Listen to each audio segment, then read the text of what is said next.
नमस्कार, recipes with ताराने तुमच्या सर्वांचं स्वागत आहे. तर आज आपण बनवणार आहोत आषाढी एकादशी स्पेशल रताळ्याची खीर. चला तर सुरुवात करूया आजच्या आपल्या रेसिपीला. रताळ्याची खीर बनवणार आहे. त्यासाठी मी इथे ना 2 रताळे घेतले, स्वच्छ धुवून घ्यायची कारण त्याला माती राहते. नंतर त्याचं साल काढून त्याचा किस करून घ्यायचं. त्यासाठी ना मी इथं ड्रायफ्रूट घेतले, थोडे मनुके घेतले काळे आणि पिवळे, आणि बदाम खारीकचे तुकडे 1-2. दूध घेतलं इथं अर्धा लिटर, आणि पावनवाटी साखर घेतली, आणि 2 चमचे तूप घेतले. आपल्याला ते की याचा रताळाचा किस आहे ना परताव्यासाठी लागणार आहे. तर इथे मी पॅन गरम करून घेतला गॅसवरती. यामध्ये आपण तूप घेतले ना ते तूप घालून घेऊ, आणि ते तूप वितळल्यानंतर आपण जे ड्रायफ्रूट घेतले ना कट करून ते यामध्ये आपल्याला परतून घ्यायचे.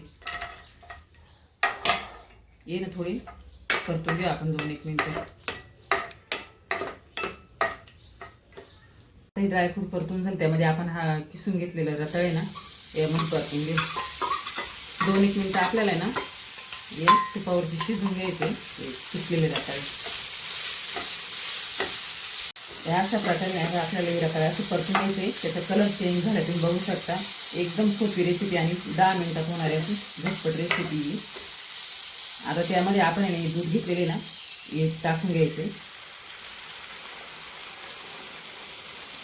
आणि 5 ते 10 मिनिटं आपल्याला छान असं शिजून द्यायचे कमी गॅसवरती.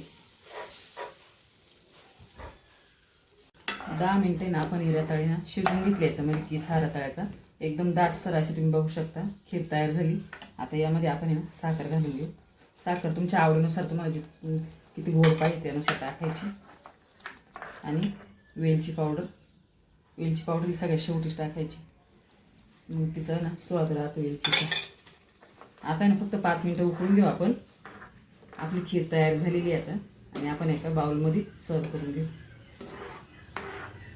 तर आता ना आपण एका बाउलमध्ये ना काढून घेऊ. तुम्ही बघू शकता खूप छान असा कलर पण आलाय, आणि दाटसर पण झाली घट्ट मस्त. तर अशा प्रकारे आपलीवाली ना उपवासाची रताळ्याची खीर गोड अशी तयार झालेली. तुम्ही पण घरी नक्की बनवून बघा, आणि व्हिडिओला लाईक करा, चॅनलला सबस्क्राईब करा. धन्यवाद.